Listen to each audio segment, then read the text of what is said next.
Thank you so much. You know what's wonderful? What? Seeing you in person.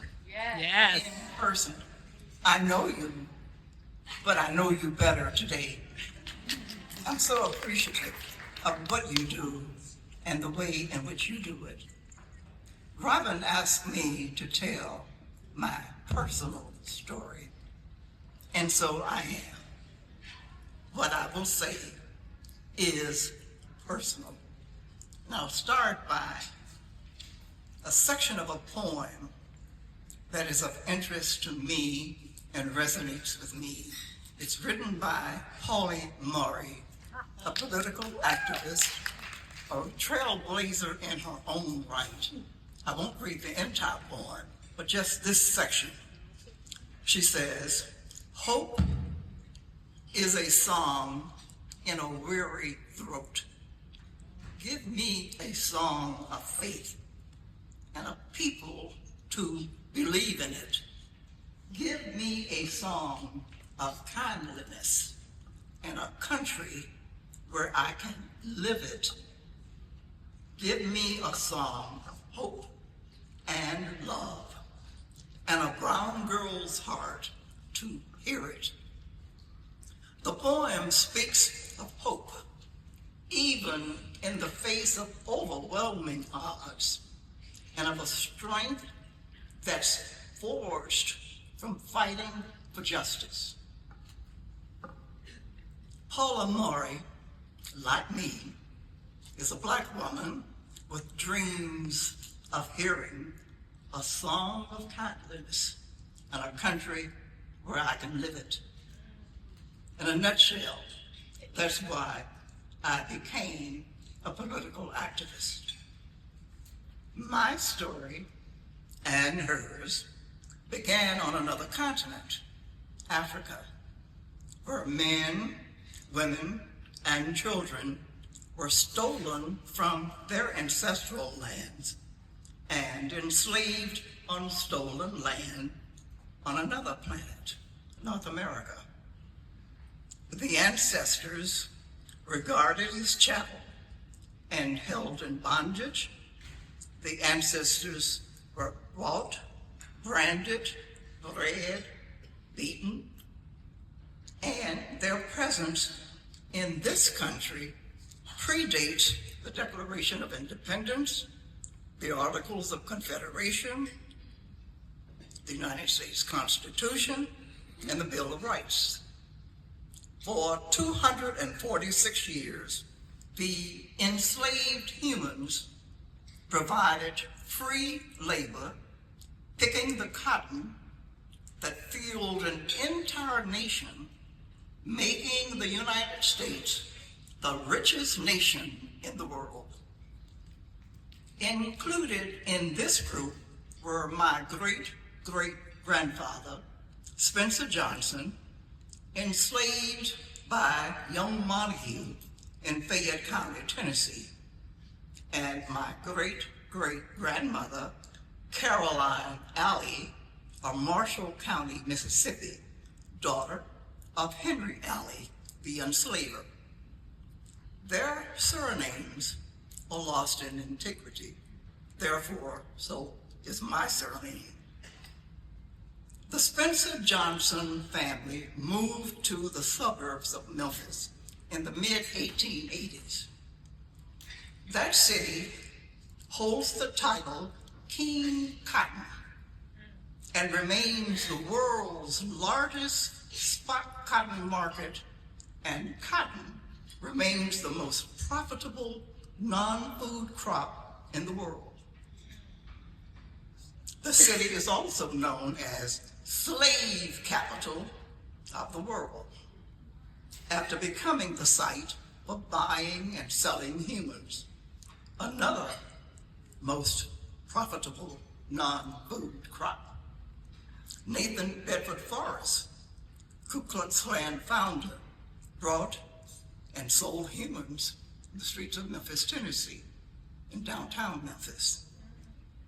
I'm a child of this South, born in Memphis during the Great Depression, into a cultural social and political history at odds with the beauty of the prose of the Declaration of Independence, where all men are created equal and endowed with their creator with certain inalienable rights. I reached adulthood under Jim Crow laws, the legalized system of racial segregation and discrimination decreed by a 7-1 Plessy versus Ferguson 1896 Supreme Court decision. The court's decision was that the 14th Amendment established legal equality, not social equality. I was clueless about this racial segregation and discrimination until the age of 8. In May of 1944, the colored-only day at the Memphis Zoo coincided with the last day of my 3rd grade school year. I wanted so badly to attend. My mother told me why she and my father would not allow their children to attend. That if we couldn't go on any day of the week, we couldn't go. We were inferior to none and equal to all.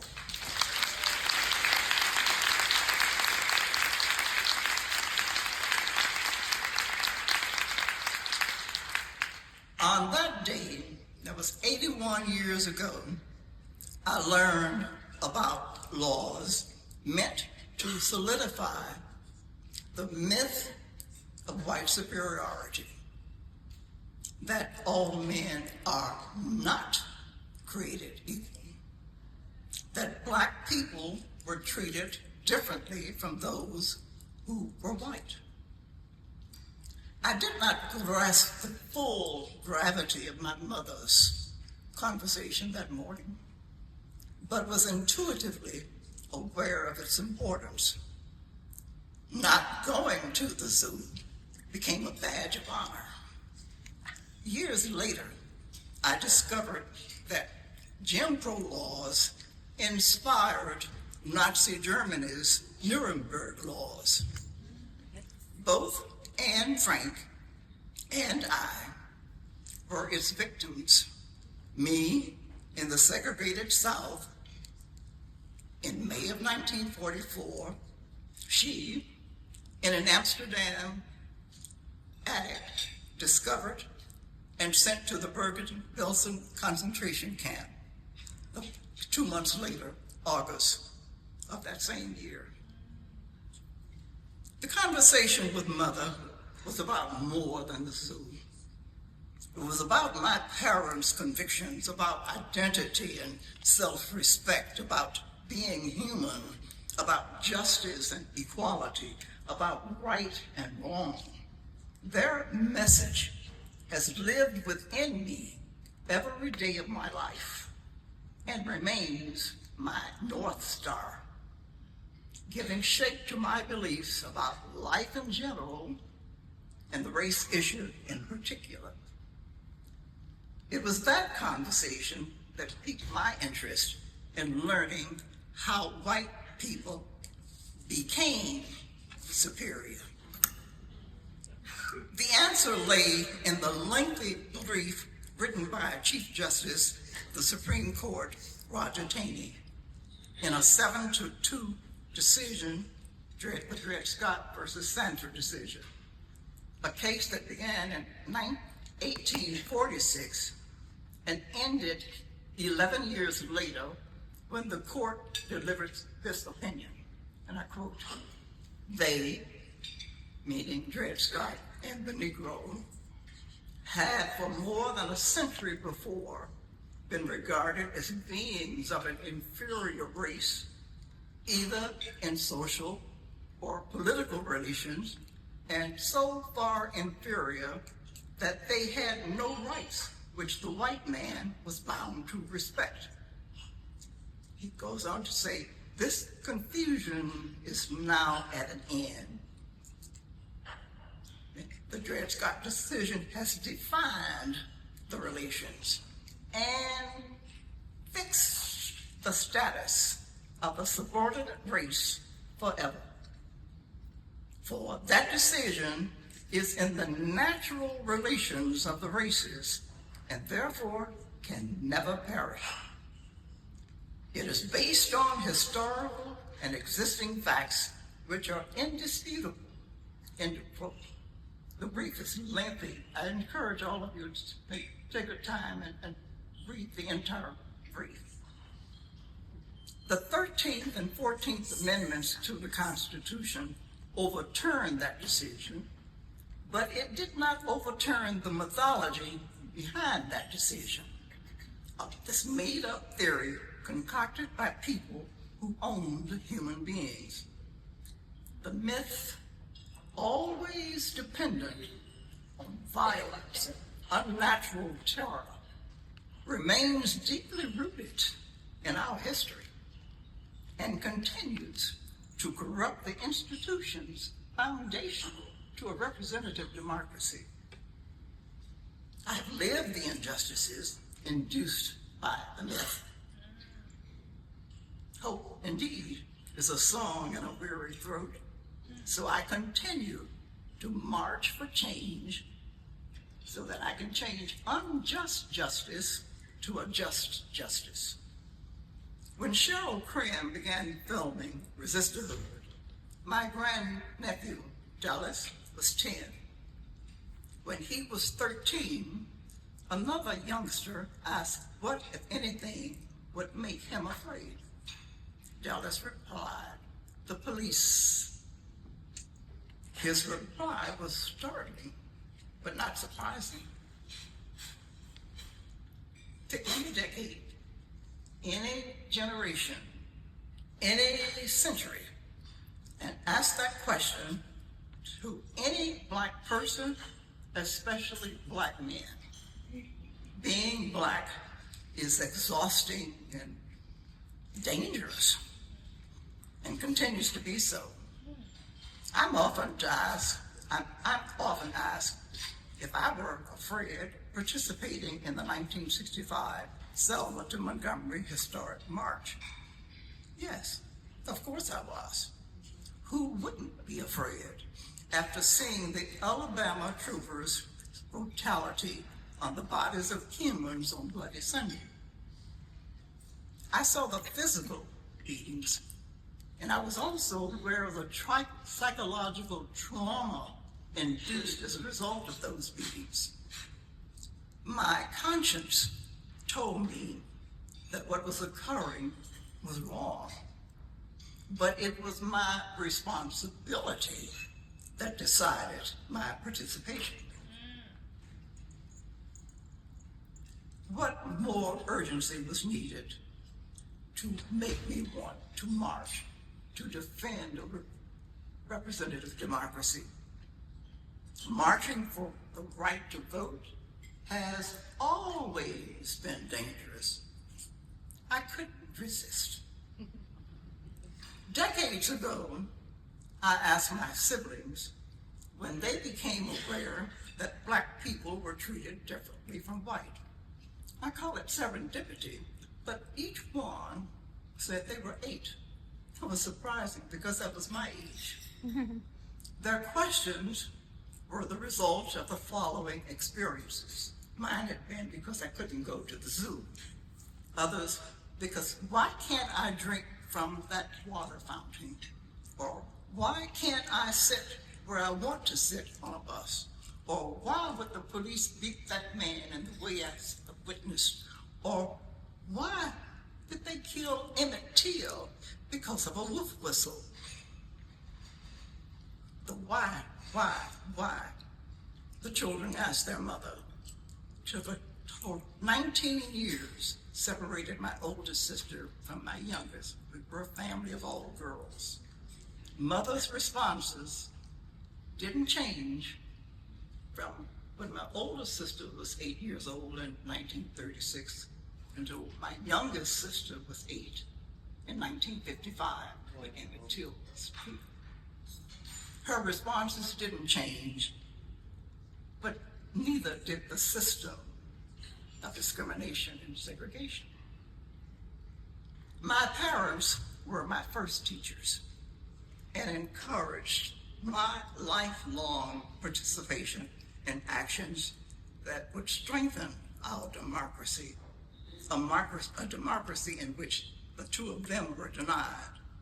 100 years after the end of the Civil War, the 1965 Voting Rights Act became law. My father was 65. My mother was 58. My father cast a vote only once, and he died a few years later, unfortunately. My mother lived until 2004. She became the leader in her community.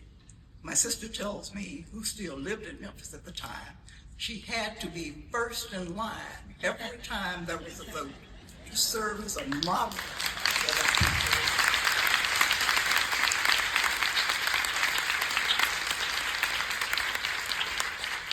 To serve as a model for the people in her community. And this she did until her death. In fact, she never missed a vote, primary or presidential. So it's my parents who encouraged me and my siblings to our lifelong participation as activists. And we, in turn, have given that information and the promise to defend democracy to our children. We discuss these issues at our family reunions. I write notes to my great-great-nephews and anyone who's turning 18 with the notation, your vote is going to make the difference.